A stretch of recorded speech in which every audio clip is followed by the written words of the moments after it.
Bismillahirrahmanirrahim. Assalamualaikum warahmatullahi wabarakatuh.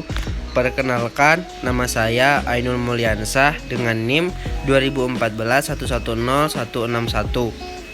Di sini saya akan menjelaskan tentang teori peluang, di mana tugas ini saya susun untuk memenuhi tugas mata kuliah Statistik 1 dengan dosen pengampu Ibu Hasnita SSI MSI. Adapun dalam pembahasan kali ini saya mengangkat 3 pembahasan. Yang pertama itu pengertian peluang, yang kedua itu teori peluang, dan yang ketiga macam-macam peluang. Langsung saja ke pembahasan yang pertama, yaitu pengertian peluang.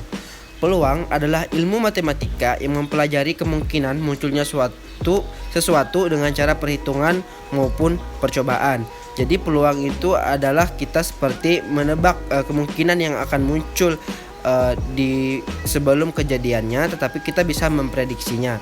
Itulah yang dimaksud dengan peluang. Dan untuk peluang sendiri ada beberapa penerapan atau kegunaan dari peluang tersebut. Yang pertama yaitu membantu dalam pengambilan keputusan yang tepat. Maksudnya di sini adalah pengambilan keputusan yang lebih tepat. Dimaksudkan bahwa tidak ada keputusan yang sudah pasti, karena kehidupan mendatang tidak ada yang bisa memprediksi kepastiannya dari sekarang, karena informasi yang didapatkan tidaklah sempurna. Oleh karena itu, dengan menggunakan peluang kita dapat mencari kemungkinan yang mungkin terjadi, sehingga kita dapat mengambil keputusan yang dirasa tepat.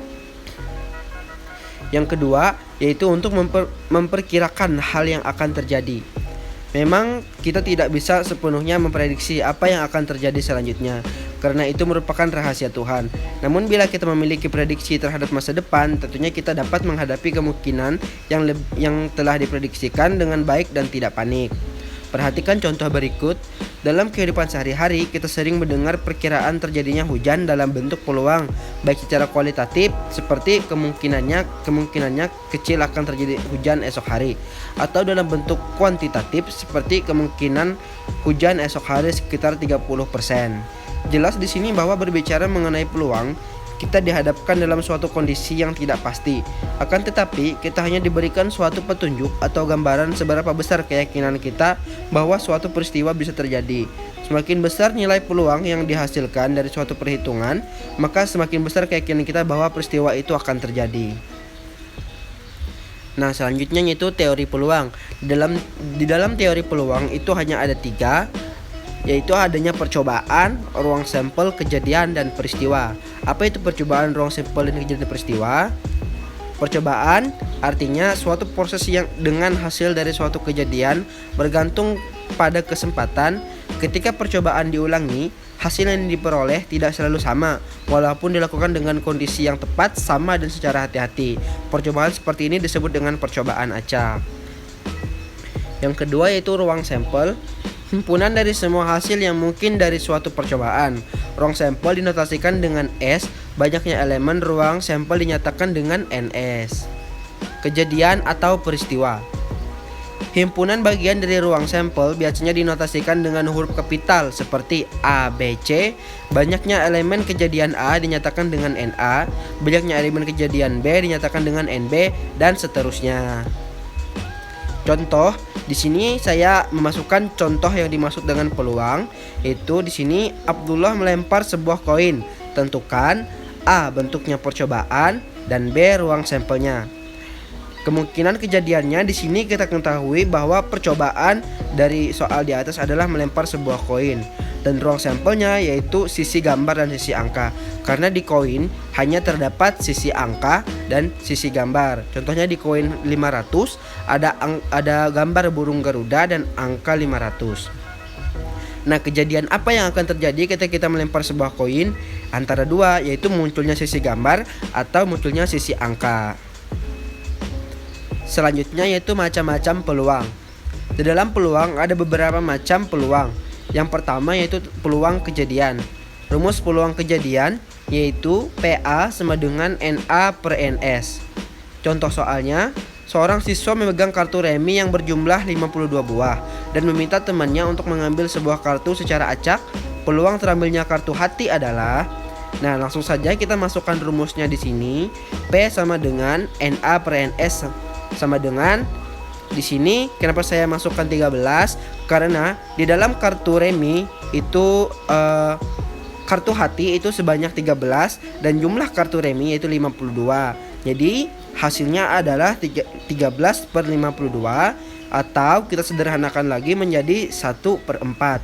Jadi PK atau peluang kejadian sama dengan NA/NS sama dengan 13/52 sama dengan 1/4. Yang kedua yaitu peluang harapan. Rumus dari peluang harapan sendiri yaitu FA sama dengan PA kali F. FA itu sama dengan frekuensi harapan kejadian A, sedangkan PA sama dengan peluang kejadian, dan F sama dengan banyaknya percobaan atau frekuensi. Contoh soal, sebuah dadu dilempar sebanyak 90 kali. Frekuensi harapan munculnya mata dadu 2 adalah, di sini kita mengetahui bahwa di dalam dadu yang bermata 2 hanya satu sisi. Dan jumlah dadu ada 6 sisi dari angka 1 sampai 6. Dan frekuensinya 90 karena sebuah dadu dilempar sebanyak 90 kali. Jadi frekuensinya itu 90. Kita masukkan saja rumusnya. FA sama dengan PA kali F. Di sini kita mengetahui bahwa tadi FA-nya itu sebesar FA-nya itu adalah hanya 2 karena di dadu hanya terdapat 2. Jadi di sini kita masukkan langsung saja 1/6. Jadi FA per PA 1/6 dikali 90, maka hasilnya akan 15. Jadi hasil dari kemungkinan munculnya mata dadu 2 adalah 15. Yang ketiga yaitu peluang komplement. Peluang komplement dari suatu kejadian PA aksen adalah peluang dari suatu kejadian yang berlawanan dengan semua kejadian yang ada.